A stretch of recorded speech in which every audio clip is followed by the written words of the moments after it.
Hello everyone and welcome back to the Skype sessions. We have today a returning guest to the show. She's been on it several times.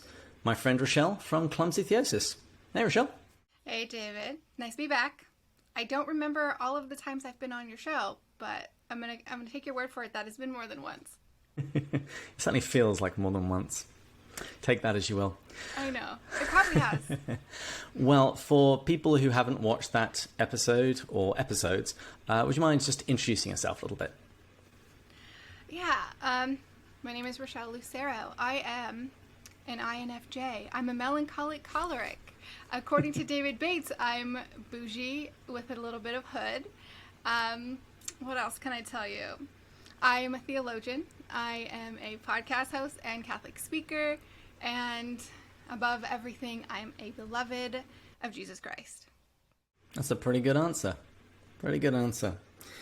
Now, the reason I had you on is we've had a Severe Mercy Month this month, and I haven't been involved. And we all know how good I am at not being hands-on and interfering. So I thought we might have one or two Skype sessions where I chat to people about this book. But I wanted to talk to you because you were the one who actually gave me this exact copy.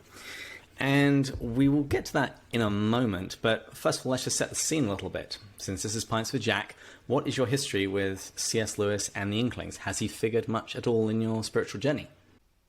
C.S. Lewis, not much. My first introduction to him was Screwtape Letters. And this was within like the first year that I was returning to the faith as a cradle Catholic who just kind of lived a secular life, came back to the faith, and I started reading Screwtape Letters, and it freaked me out. I was like, he's in my brain. How does he know? But, like it was so scary. I think I had to put it down after like the 8th chapter for like a couple of months and then pick it back up and read it again. I did read Mere Christianity years and years and a theology master's degree later, and I really appreciated his simplicity and just the clarity of his ability to give analogy to explain things that are like super difficult. But other than that, with the Inklings, I do envy their cohort. I wish I had something like that in my life. I mean, I'm not into literature and poetry and the fine arts in that way, but I do love theology, and like that would be an amazing group to be a part of. So yes, that's my experience. And what about Sheldon Vanauken? How did this book get on your radar in the first place? Oh my gosh. I was taking summer classes at Franciscan for my master's, and everyone that I knew that was there that summer taking classes was taking the class called Theology of Love.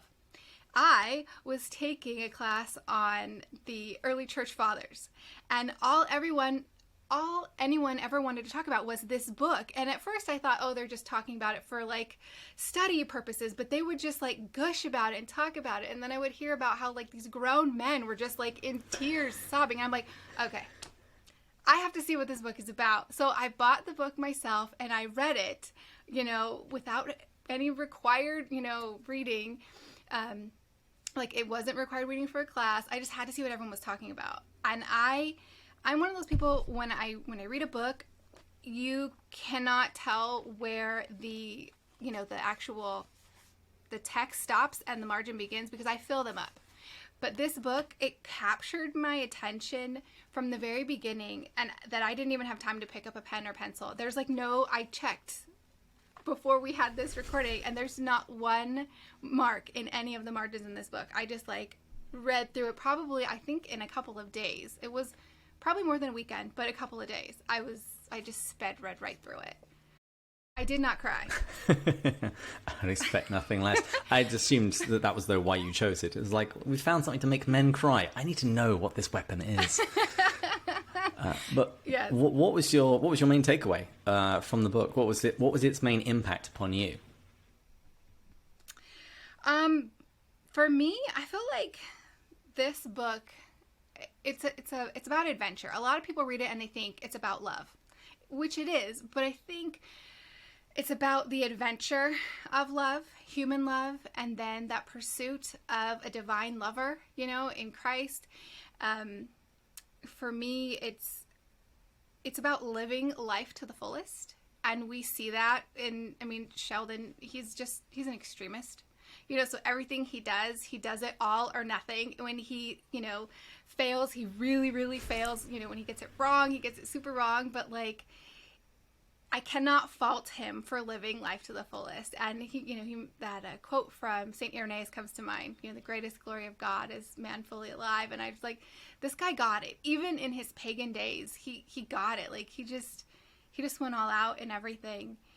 And for me, it was just a reminder that life is an adventure to be lived, and that could be in the world, like for them, it was going out and building a yacht and sailing and traveling. And, it could be that for me. It could be intellectual, where I could read all of the things and learn all the things, and all in the pursuit of truth, goodness, and beauty. And I feel like that's what they were after, truth, goodness, and beauty, and everything that they were, all of their endeavors, be in them academic or in their marriage, in their friendships even, and in their travels. So for me, it's a reminder that, life is to be lived to the full, in the pursuit of God, and God is with you in that. And I think that's kind of what he gets at the end, about like everything comes down to like the pursuit of joy. I think he's kind of saying the same thing. The thing that I like about both Van and Davy is that they lived very deliberately. Mm-hmm. The lives that they lived were not accidents. Mm-hmm. They were very clearly chosen. And initially their choices were not always the greatest, but they were always very clearly chosen. And as you say, they were always seeking after that something transcendent, mm-hmm. which they thought they could find simply in their own love, by having this shining barrier to protect it and nurturing it and not allowing this separatedness to grow, that this would be the highest good. Yeah. But then over the course of the book, they discover that there's an even higher good mm-hmm. that needs to order everything else. Now, some people claim that Vanauken rather over-romanticizes his relationship with his wife. He's just not realistic. Uh-huh. And I was talking with Matt about this, and I said, well, he says basically that they never argue. I said, well, my wife and I don't really argue, but, it's only been a couple of years. Now, you've got a few more years of marriage on me. So what do you make of the claim about Vanauken over-romanticizing things? Or to put it another way, do you believe in true love? True love. I do. I believe in true love. Obviously the source of love is God, and the closer you are to God, the easier it is to love, the easier it is to be loved. And also, the closer you are to God, the more you've healed as a person, so you're less likely to wound and to hurt other people, especially the people that you're around the most, your spouse, your family, your friends. But with regard to him over-romanticizing, I think... See, when I first read this book, you have to realize I had just had a semester of studying medieval women mystics. And for the mysticism, especially women's mysticism, okay, let me stop there. A lot of people are more familiar with the more modern Carmelite mystics, right? But they were during a time of reform. And so a lot of their mysticism has to do with like the reform that was needed at that time. During the medieval time, there was something different that the church needed, which was relationship with God, right? They needed that closeness. And so with the women mystics of the medieval time, that's really all you hear about is their relationship with Jesus. And it takes on all of the forms. Sometimes he's a lover. Sometimes he's a friend. All of the types of love that we want to put neatly into these boxes and definitively categorize, they are all intertwined and woven together in these relationships between Christ and all of these women mystics. And so that is where my mindset was, because it was a total paradigm shift, learning about love through these women and their love relationship with God. And so I read this book, and it's about the love between a man and a woman. And yes, let's be blunt about this. Their marriage, their love in their marriage was idolatrous. more times than it wasn't, especially in the beginning. But I saw it all as sacramental, as, a sacrament being the, a sign that points beyond itself towards the greatest and the infinite, which is God, right? So as I was reading, I could have, been, nitpicky and just like pulled out all the things that were wrong with their relationship and the way that they saw things. But instead, I was coming from a different place, and I saw how easy it would be for just, that smallest bit of grace to be inserted in their marriage and their relationship, and all of these things that they've even constructed, their shining barrier and all of these things, and how it would actually reflect something divine, right? They were so close that it actually was problematic, because it becomes idolatrous. But again, I think that it's the way that you choose to see it. And as you watch the relationship progress, and then, years later when he's reflecting on their marriage and, things that Lewis had taught him, you can tell that he sees the problems, and and it all helped to lead him closer to a relationship with Jesus in the end. So it was in fact sacramental for him as well as his wife Davy. I think it's a really nice way of looking at it. And your comments about the mystics tie in very nicely with the book for this season, which has been The Four Loves, where we look at Lewis's categorization of 4 kinds of love. And you start seeing that there's overlap and similarity in all of them, although there is also difference in order to distinguish them from each other. And as you were talking there, it made me realize that probably the best thing that their idolatrous love gave them was a willingness not to be selfish. Yes. They were willing to die to themselves for the sake of something greater. Now, that something greater was their relationship, which is good, but there is God, which is better. It's not the end. Yes. Yeah. But that's the difficulty that most of us have. And Lewis actually says this in The Four Loves. He says most of us have a problem which is getting over our own basic selfishness, let alone making a relationship idolatrous. It's like, oh, if we could only have that problem. The problem that we have is that we are just so plain selfish most of the time. Yeah, it's true. And that selfishness is the supreme enemy of love. And it is the root of every sin is pride, but that pride is because of you have self-love, and when you can die to yourself for whatever reason, be it your relationship, be it your children, be it, I don't know, maybe your love or, for animals or something, right? If you can learn to love something greater than yourself, that is always a stepping stone towards holiness. And yeah, that's what we're all here for, right? The first step is to go out of yourself, to take your eyes off yourself for a moment onto something else. And then it's just a question of finding an object that's worthy of an eternal gaze, namely the beatific vision. Yes. Now, next question. I should have asked you this back in 2015. Why did you give this to me? I have some suspicions because in the historical context of this, I had moved to Seattle and just had my heart stomped on. Were you just trying to reassure me that there was greater loves out there? Yes and no.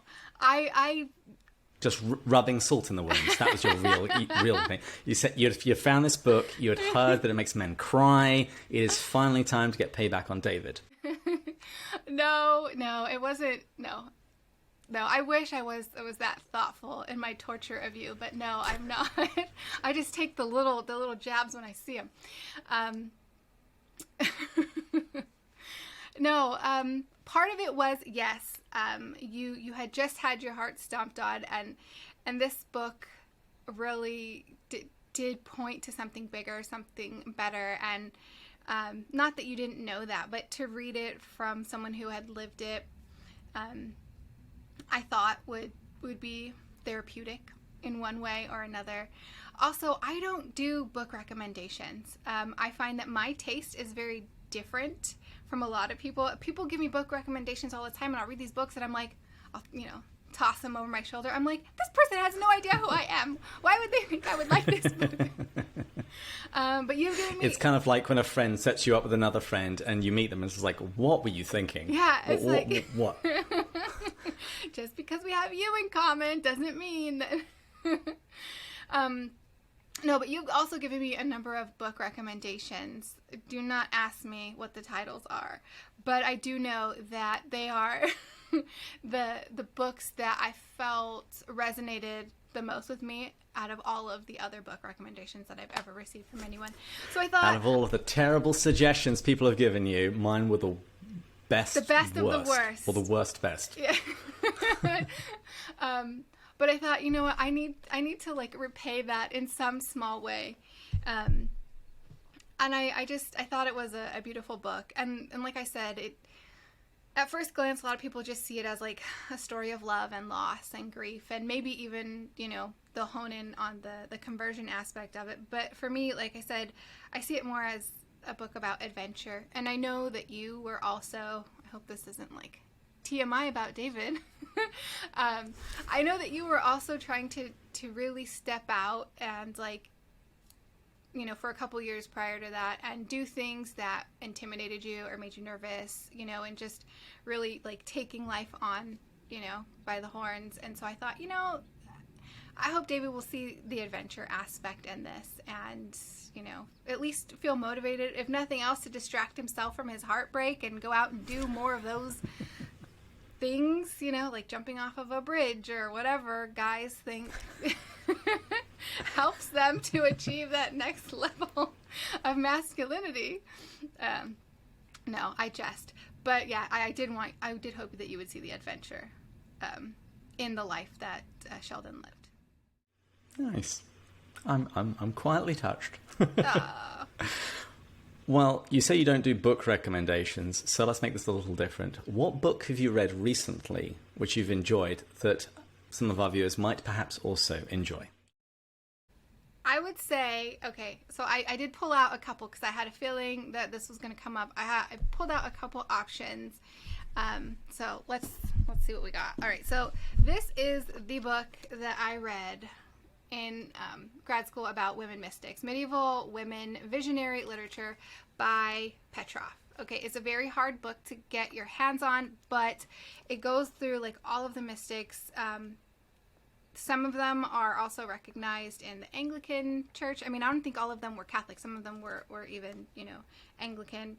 It tells you about them, and you get to read their journal entries. You get to read, some of them wrote short stories, others wrote poetry, and you could read, and they're all about, their relationship with Jesus, because that's what they lived and breathed for.